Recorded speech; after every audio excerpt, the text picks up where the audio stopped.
अब मैं अनुरोध करूँगा अपने मुख्य चिकित्सा अधिकारी महोदय से कि वो ये चिकित्सक दिवस पर और संचारी रोग पर 2 शब्द बोल के इस जो है कार्यक्रम को जो है। धन्यवाद। आज का जो कार्यक्रम है संचारी रोग नियंत्रण तथा दस्तक अभियान, इस साल में 3 बार हम लोग मनाते हैं। साथ ही साथ आज का दिन जो है 1 जुलाई, ये हम डॉक्टरों के लिए बहुत ही महत्वपूर्ण दिन है। आज पूरे भारतवर्ष में डॉक्टर्स डे मनाया जाता है। डॉक्टर्स डे क्यों मनाया जाता है? इसलिए कि आज ही के दिन हमारे डॉक्टर बी.सी. राय का जन्म भी हुआ था और आज ही के दिन उनका स्वर्गवास भी हुआ था।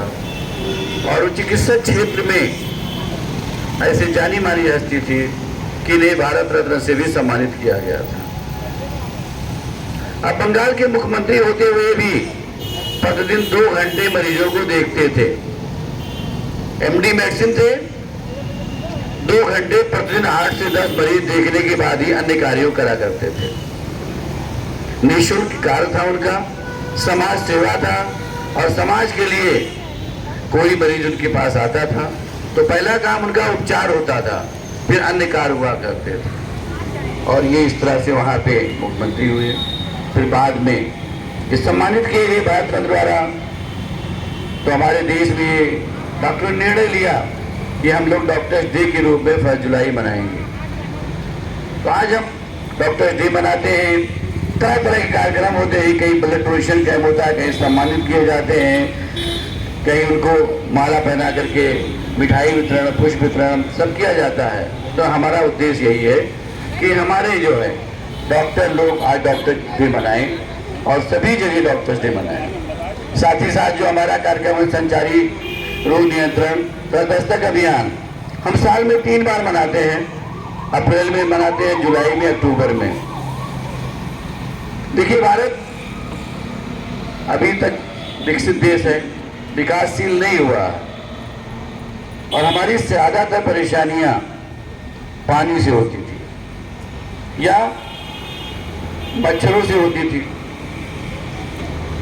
होता क्या था कि दूषित पानी मिला बरसात में, उससे घरों में पानी पिया गया, बच्चों को डायरिया हुआ, पीलिया हुआ, हेपेटाइटिस हुआ, अन्य तमाम बीमारियां हुई, जिससे स्वयं बीमार हुए, परिवार की क्षति भी हुई और पैसे का भी बर्बादी हुई।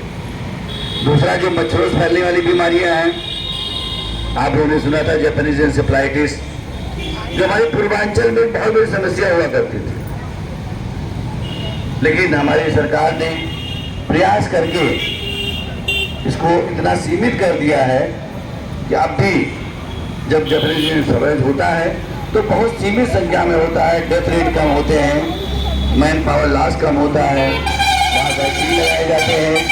साथ ही साथ सफाई के बारे में बताया जाता है कि अगर हम वैक्सीन लगा देंगे, सफाई करेंगे, तो सफाई होगी तो मच्छर नहीं होंगे, मच्छर नहीं होंगे तो चाहे जापानीज एन्सेफेलाइटिस, चाहे फाइलेरिया, चाहे मलेरिया, चाहे डेंगू, इस पर हम नियंत्रण कर लेंगे।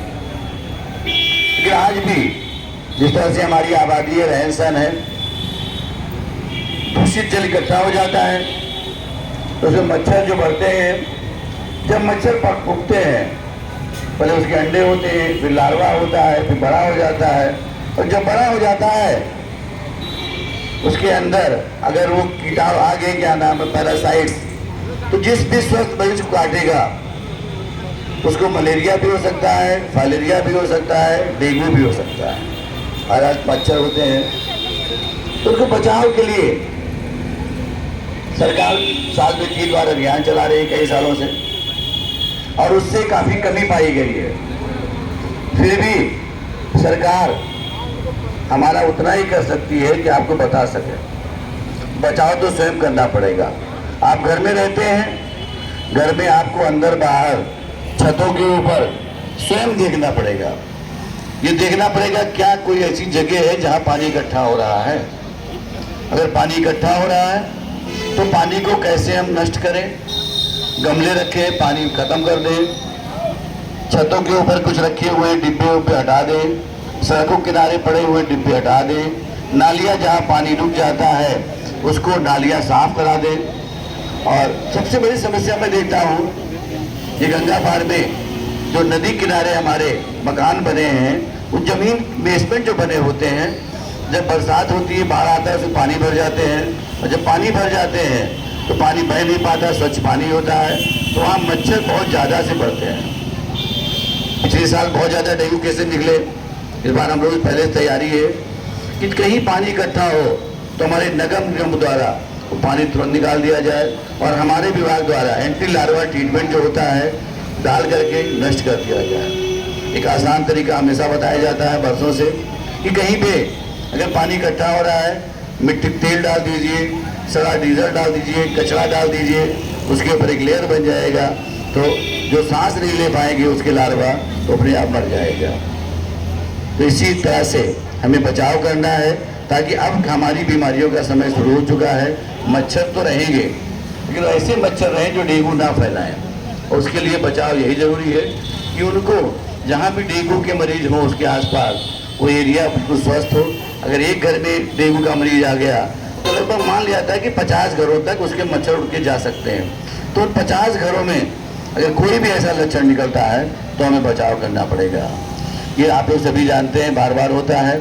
इसी के साथ जो हमारे आज के मुख्य अतिथि हैं श्री अनिल केशरवानी जी का, जो हमारे उपाध्यक्ष हैं भाजपा के, और मंत्री जी के बहुत सहयोगी हैं, साथ में जो हमारी मेयर साहब के बहुत सहयोगी हैं, आज आपने समय दिया, मैं आपका स्वागत अभिनंदन करता हूं। और आप तो बार बार हमारे कार्यक्रम में आते रहते हैं, मैं अच्छी तरह पहचानता भी हूं, और आपका आज मार्गदर्शन मिले कि किस तरह से ये जो हमारी आशा बहनें हैं, स्वास्थ्य कर्मी हैं हमारे, आप देख रहे हैं खड़े हो चुके हैं, जो घरों घरों पे जाकर के स्प्रे करते हैं, बचाव करते हैं।